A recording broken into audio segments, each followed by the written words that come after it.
إنا خلقنا الإنسان من نطفة أمشاج نبتليه فجعلناه سميعا بصيرا ألم نجعل الأرض مهادا والجبال أوتادا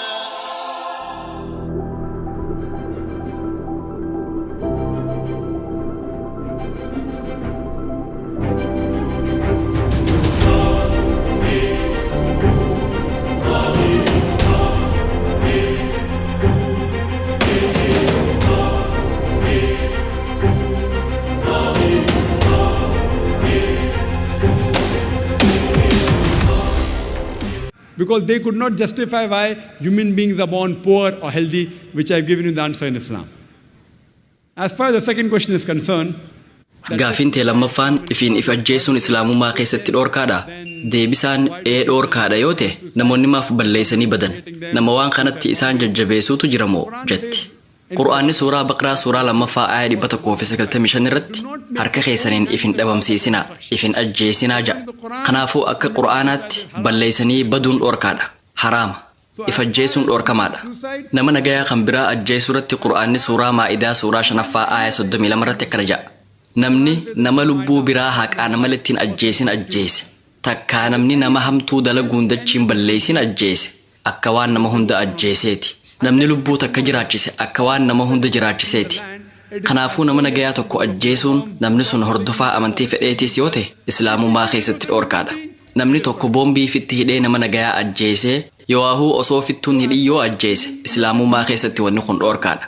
Kanaafuu nama nagayaa ajjeesuun islaamummaa keessatti dhoorkaadha. Akka mala waraanaatti yoo fayyadamte. Beeytu warri Jaappaan mala balleessanii baduu kana fayyadamaa turan. Malli balleessanii baduu kun eessa akka argame beeytu? Akka Profeesara kitaaba Deengituuwiin Ameerikaa jedhuu barreessetti namoonni yeroo jalqabaatiif balleessanii badan warra LTT jedhamani. Warra Taamil Taayigars jechuudha. Garuu arra islaamummaatu itti qeeqama. Maaf akka ta'e hin beeka. Miidiyaadha. Balleessanii baduu warra muslimaatu jalqabe waan jedhu dhageessee beeytaa? Dura warra LTT jedhamantu waan kana jalqabe. Itti aansuun warri Ameerikaatis itti fayyadame. Muslima keessaayis namoonni muraasni fayyadamanii jiran. Garuu warri waan kana karaa godhe eenyu isaan? Haa ta'u malee yakki balleessanii baduu tokko yoo raawwatame maqaan shororkeessaa muslimaa jedhu saffisaan irratti dhawama. Chaayinaatti waggoota muraasa dura mata duree shororkeessummaa fi jihaada ija islaamummaatiin jedhu irratti haasawa taasiseetiin jira. Waa'ee balleessanii baduutiin wal qabatee islaamummaan maal akka jedhu deebisaa gad fageenyaan kanneetiin jira. Ilma namaa nagayaa ajjeesuu akkasuma lubbuu ifii balleessuun islaamummaa keessatti haraama. Deebisaa siif kanna jeetiin abdadha. Gaafii keetiif galatoomi. Maayikii warra dubartootaa irraa yookaan kan dhiiraa kan duubaan jiru irraa namni muslima hin ta'in yoo jiraate harka keessan baasaa. Yoo hin jirre maayikii warra dhiiraa kan fuuldura irra jiru irraa gaafii itti aanu fuuna. Namni musliman tahin kan gaafii gaafatuu barbaadu yoo jiraate gammachuudhaan simanna. Namni musliman tahin yoo jiraattan sodaadhaan malitti gara maayikiraafoonaa dhihaadhaatii gaafii teessan gaafadha. Kun carraa keessan. Amma dura wayitaan gara Chiinaay dhufu gaafiin hundi warra musliman tahin hin gaafatamte. Ammaas warri musliman tahin kan Chiinaay jajjaboodha jeetiin abdadha. Gaafii barbaadan gaafatuu mirga qabdan. Waaniin an dubbadheen yoo waliigaluus baattan rakkoon hin jirtu. Koottaatii gaafii teessan dhiheeffadhaa. Na amana an dargaggeessa. Ta'us qeeqa fudhatuun hin danda'a. Qur'aanaas islaamummaas qeequu ni dandeessan. Kun carraa keessanii gaafadhaa. Yaaboo gara maayikiraafoonaa dhihaadhaatii shakkii isin keessa jirtu qulqulleeffadhaa. Isarraayis dhageessanii jirtanii kun carraa keessanii itti fayyadamaa. Maqaa keetii fi dalagaa kee ibsi itti fufi. Maqaan kiyya Raamaan Kirishnaan jedhama. Injiinara sooftuweeriiti. Gaafii lamaan qaba. Islaamummaa waa'ee qaama ofii erga du'aniin booda nama biraatiif arjoomuu irratti maal jedha? Ni hayyamamoo ni dhoorka? Gaafiin kiyya lammaffaan ammoo islaamummaa waa'ee awaamaa maal jedha? Gaafiin kiyya kana. Obboleessi gaafii lama gaafate. Namni musliman tahin gaafii lama yoo gaafate rakkoon qabu. Gaafiin duraa islaamummaan waa'ee qaama ifii du'aan booda namaa kan nurratti maal ja'aa je. Gaafiin lammadaa ammoo waa'ee awaamaati. Gaafii duraatiin wal qabatee aayaan qur'aanaa yookiin dhaamsi hadiisaa kan eega du'an booda qaama ifii arjoomuun ni dandahama yookiin hin dandahamu je'ee qajeelatti irraa dubbatiin jiru. Garuu konferansiiwwan hedduu Saudi Arabiyaa, Maleeshiyaa fi biyyoota garaagaraa keessatti godhame irratti dubbatamee jira. Hayyoonni waan tokko isaan taasisu irratti walii galanii jiran. sunis ulaagaan sadii yoo guutame qaama namaa dabarsuun ni danda'amaa ja'an. Tokkoffaa namni qaama sanitti haajamu dhugumatti qaama san arkachuun kan haalaan isaaf bu'aa qabu ta'uu qaba. Yoo qaama biraa fudhachuun kun kan lubbuu isaa hambisu ta'e fudhatuu ni danda'a. Namni qaama namaa arjoomu kun wayita qaama isaa arjoomu kan lubbuu isaa miidhu ta'uu hin qabu. Fakkeenyaaf ayyoon onnee tiyya kan nin du'a. Kanaafuu onnee tiyya kan nun danda'u. Haa ta'u malee ogeeyyiin fayyaa akka ja'anitti kalee lamaan qaama keessa jiran keessaa namni tokko isii takka qofaan jiraachuu ni danda'a ja'an. Kanaafuu kaleen haadha tiyyaa lameenuu yoo miidhamte an kalee tiyya takkittii isiif kennuun hin danda'a. Anis isiinis lubbuun turuu dandeenya. Namni yoo du'e qaama isaa arjoomuu ni danda'a. Garuu yoo lubbuun jiraate qaama lubbuu isaa irratti miidhaa geessu yookiin isa ajjeesuu danda'u arjoomuu hin danda'u. Ulaagaan sadaffaan ammoo maallaqaaf jecha qaama kennuun dhoorkaadha. Namni tokkolleen qaama isaa gurgurachuu hin qabu. Kanaafuu ulaagaan kunniin sadan yoo guutaman qaama arjoomuu ni danda'ama. Very well can be done. As far as the second question is concerned, what does Islam have? Gaafiin teeta lammadaa ammoo islaamummaan waa'ee warra awaamaa maal ja'aa jette. Dhimma kanarratti awwaaniin itti amanu tokkoon qaba. Obboleessa ati awaamaa? Miti. Lakkii awaamaa miti jedhe. Awwaytaan nama awaamaa tokko wal arku wanni inni an dura godhu nama awaamaa saniin baga gammaddeen ja'an. Namoonni zaakirmaaf nama awaamaatiin baga gammadde ja'anii ajaa'ibsiifatu malan. Sababaan an nama awaamaa saniin baga gammadde ja'uuf namoonni hedduun ijuma guduunfatanii amantii qabatan. Tokko waan abbaan hinduu ta'eef inninis hinduu ta'uu mala. Kunis waan abbaan kiristaana ta'eef kiristaana ta'a. Musliimoonni hedduunis waan abbaan muslima ta'eef islaamawan. Namni awaamaa kun garuu sammuu isaatti fayyadamee yaadu jira. Tarii maatii amantii qabdu keessatti dhalachuu mala. Abbaan isaa nama amantii qabu ta'uu mala.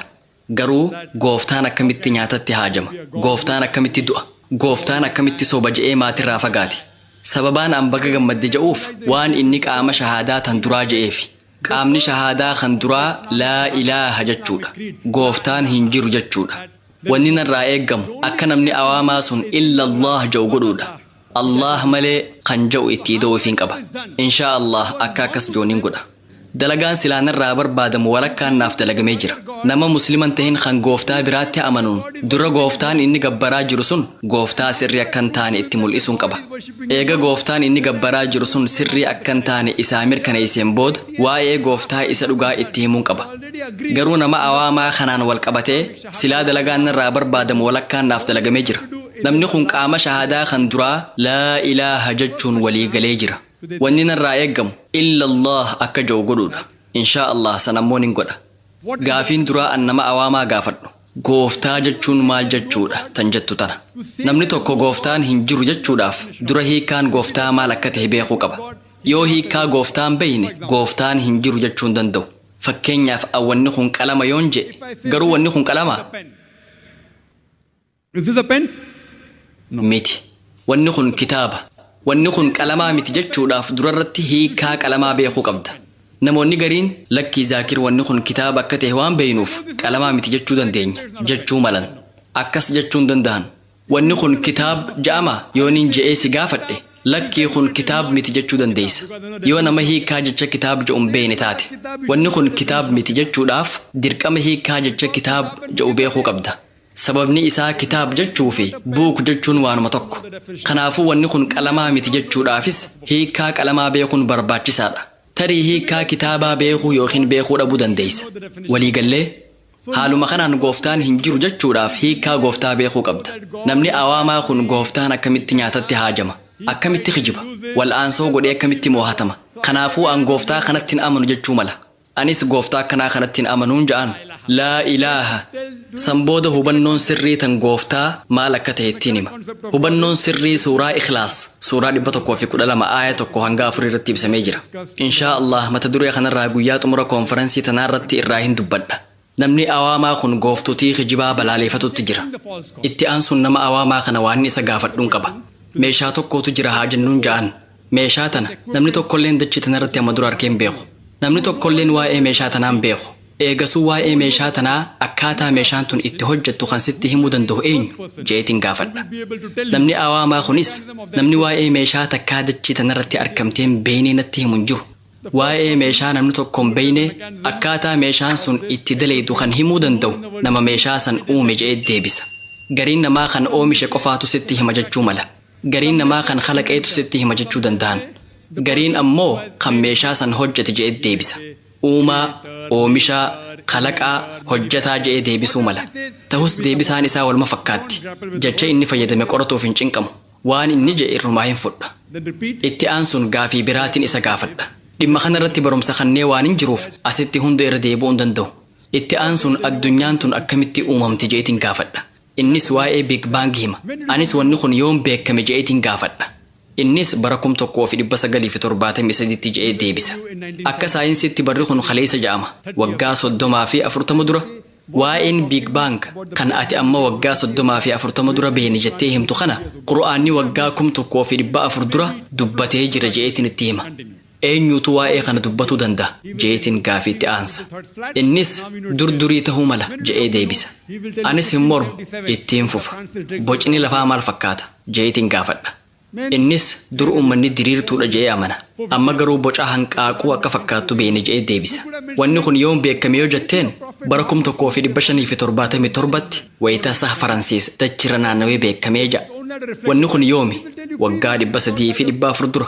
Qur'aanni waa'ee kanaa waggaa 1400 dura dubbate. Eenyutu waan kana yeroo sanitti dubbatuu danda'a je'eetiin gaafadha. Innis tarii ergamaan keessan Nabi Muhammad sallallahu alaihi wasallam hayyuu namaa ta'uu malaa ja'a. Ammaas hin mormu ittumaan fufa. Ifni je'aa kan isaati moo kan balaqqeessa'ee je'eetiin gaafadha. Innis dur ifaan addeessaa ifaasaati jennee yaadaa turre. Amma garuu waggoota 100 dura ifaa balaqqeessa'ee akka tahe beeynee ja'a. Ifaan addeessaa ifaa balaqqeessa'ee akka tahe waggaa 1400 dura suuraa Al-Furqaan suuraa 25ffaa aayaa 61 irratti ibsamee jira. Waan kana yeroo sanitti eentu himuu danda'a je'eetiin gaafadha.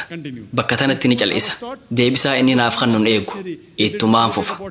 Mana barumsaatti dur aduun bakkuma takka akka dhaabbattu barsiifamne. Aduun hin naanno'itu ja'anii nu barsiisan. Namni awaamaa sun kun Qur'aana keessatti ibsamee jira je'ee gaafata. Lakkii kana duriin mana barumsaatti baradhe je'eetiin deebisaaf. Garuu Qur'aanni aduu fi jiinii yookiin addeesni ni naannawanii ja'a. Akka saayinsiitti waan kana dhiheenya kana beekuu dandeenya. Waggaa 25 dura mana barumsaatti aduun hin naanno'itu ja'amnee barsiifamne. Qur'aanni waggaa 1400 dura aduun ni naanno'itii je'ee nuuf hime. Waan kana saayinsiin dhiheenya kana beeke. Eenyutu waan kana yeroo sanitti himuu danda'a je'eetiin gaafadha. Yeroo tanaas cal'isuu mala. Deebisaan eegin. Itti fufi. Dhugaawwan saayinsii taniin haasawa kiyya keessatti ibsettiin hima. Dhugaa saayinsii takka eegaan ibseefiin booda waan kana eenyutu dubbatuu danda'a je'eetiin gaafadha. Xumura irratti uumaadha, oomishaadha, kalaqaadha, hojjetaadhaa je'ee deebisa. Uumaa kana, oomishaa kana, kalaqaa kana, hojjetaa kana nuti islaamummaa keessatti Allah jennee yaamna. Arraan tana saayinsiin rabbiin hin jiru jechaan jiru. Laa ilaaha wantoota rabbitti fakkeeffamanii gabbaraman didaa jira. Illa Allah. Saha Faransiis Biigan filoosofarii beekamaan beekumsi saayinsii kee xiqqaa yoo ta'e awaama si godha. Saayinsii gad fageenyaan beekuun ammoo nama rabbitti amanu si taasisaa jedhe. Kanaafuu haasawa kiyya kana kan Qur'aanaa fi saayinsii ammayyaa jedhu kanaan jiraachuu rabbii karaa saayinsiitiin mirkaneessuu ni dandeessa. Deebisaasiif kan je'eetiin abdadha. جزاك الله خير.